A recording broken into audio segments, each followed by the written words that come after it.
मिनिटात 30 बातम्या. Powered by बाबा जाधव मसाले, खजिना मराठी चवीचा. अस्सल खा, अस्सल रहा. राज्यसभा खासदार निवडणुकीबाबत मुख्यमंत्री देवेंद्र फडणवीस यांनी मोठं विधान केलंय. भाजपा, शिवसेना आणि राष्ट्रवादी असे महायुतीचे 7 पैकी 6 जागा नक्की निवडून येतील, तर 1 जागा विरोधकांना मिळेल. विरोधकांनी ती जागा कुणाला द्यायची हा त्यांचा प्रश्न असल्याचं मुख्यमंत्र्यांनी म्हटलंय. राजकारणात सुरुवातीला झटापट होते, मात्र एकत्र बसून एकमतानं निर्णय घेऊ अशी प्रतिक्रिया खासदार संजय राऊत यांनी राज्यसभेच्या जागेवरून दिली आहे. तसंच आदित्य ठाकरेंची भूमिका योग्य असल्याचंही संजय राऊतांनी म्हटलंय. मुंबई महापालिकेच्या सत्ता समीकरणात मोठा बदल दिसणार आहे. मुंबईमध्ये 1.25 वर्षानंतर शिवसेनेचा महापौर होणार असल्याची माहिती सूत्रांनी दिली आहे. 1.25 वर्षानंतर महापालिकेमध्ये भाजपच्या रितू तावडेंच्या जागी शिंदे सेनेच्या महापौर दिसणार आहेत. सामंजस्यानं महापौर पद वाटून घेण्यावर शिवसेना भाजपमध्ये एकमत झाल्याची माहिती सूत्रांनी दिली आहे.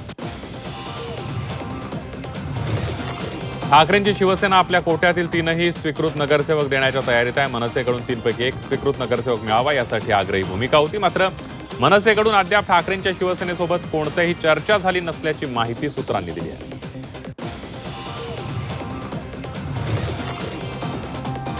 राज्यातील साऱ्या निवडणुका जिंकल्यानंतर भाजपनं आज मुंबईमध्ये पंडित दीनदयालजी उपाध्याय कार्यशाळा भरवली आहे. दादरमधील वसंत स्मृती इथं होणाऱ्या या कार्यशाळेचं उद्घाटन पक्षाचे प्रदेशाध्यक्ष रवींद्र चव्हाण यांच्या करण्यात आलं. तसंच पक्षाचे राष्ट्रीय सहसंघटन मंत्री शिवप्रकाश हे सुद्धा या कार्यशाळेला उपस्थित होते. भिवंडीमध्ये बंडखोरी केलेल्या नगरसेवकांच्या गटावर भाजपकडून कारवाईचे संकेत देण्यात आले. भाजपचे महाराष्ट्र प्रदेशाध्यक्ष रवींद्र चव्हाण यांनी पत्रकार परिषद घेत बंडखोरांवर कारवाई करणार असल्याची माहिती दिली. तसंच बंडखोरी करू नये याबाबत समजावल्याचं सुद्धा त्यांनी सांगितलं. प्रत्येक भेटीमध्ये राजकारण शोधू नका असं राज ठाकरे म्हणाले. उपमुख्यमंत्री एकनाथ शिंदेंची भेट ही शहरातील पार्किंगच्या समस्येबाबत होती असं राज ठाकरेंनी म्हटलंय.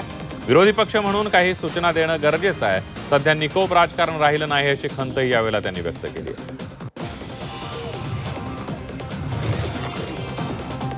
खासदार संजय राऊतांनी एकनाथ शिंदे आणि राज ठाकरेंच्या भेटीवर पुन्हा प्रतिक्रिया दिली आहे. हा आमचा अंतर्गत विषय असल्याचं राऊतांनी म्हटलंय. दरम्यान एकनाथ शिंदे हे महाराष्ट्राच्या अस्मितेचे शत्रू असून त्यांच्यासोबत आमचं टोकाचं भांडण कायम राहणार असल्याचंही राऊतांनी म्हटलंय. मैत्री टिकवायची असेल तर काही लोकांना पोटशूळ उठतो, काही लोकांचा जळफळाट होतो असा टोला उद्योगमंत्री उदय सामंत यांनी राऊतांना लगावलाय. एकनाथ शिंदे आणि राज ठाकरे यांच्या भेटीवरून सामंत यांनी राऊतांवर निशाणा साधलाय. दरम्यान उदय सामंत स्वतःच जळतायत अशी टीका राऊतांनी केली आहे.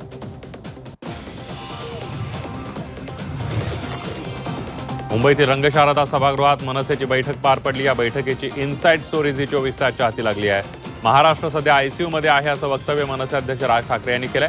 सध्या आलेली राजकीय सूज वाईट असल्याचंही राज ठाकरे यांनी नमूद केलं. भिवंडीच्या महापौरपदी नारायण चौधरींची निवड झाली आहे. मनपा उपमहापौरपदी काँग्रेसचे तारिक मोमीन विजयी झालेत. भाजपची 6 मतं फुटलेली आहेत. नारायण चौधरींना 48 मतं पडली आहेत. काँग्रेस प्रदेशाध्यक्षांनी भाजपला पक्ष विकलाय. सपा आमदारांना हाताशी धरून पक्ष भाजपला विकल्याचे भिवंडी शहराध्यक्षांनी हर्षवर्धन सकपाळांवर आरोप केला. भाजपच्या नगरसेवकांना सोबत घेण्यावरून काँग्रेसमध्ये मतभेद दिसून येत आहेत. काँग्रेसचे भिवंडी शहराध्यक्ष रशीद मोमीन यांनी यावर आपली नाराजी व्यक्त केली आहे. या निर्णयामुळे शहरात नाराजी असून ही काँग्रेसची विचारधारा नाही असं मोमीन यांनी म्हटलंय. जी 24 तासनं उघड केलेल्या पुणे जमीन गैरव्यवहार प्रकरणातील खारगे समितीमध्ये अहवाल आपल्याकडे असल्याची माहिती महसूल मंत्री चंद्रशेखर बावनकुळे यांनी दिली आहे. या अहवालासंदर्भात आज मुख्यमंत्री देवेंद्र फडणवीसांची चर्चा करणार असल्याचंही बावनकुळे म्हणाले.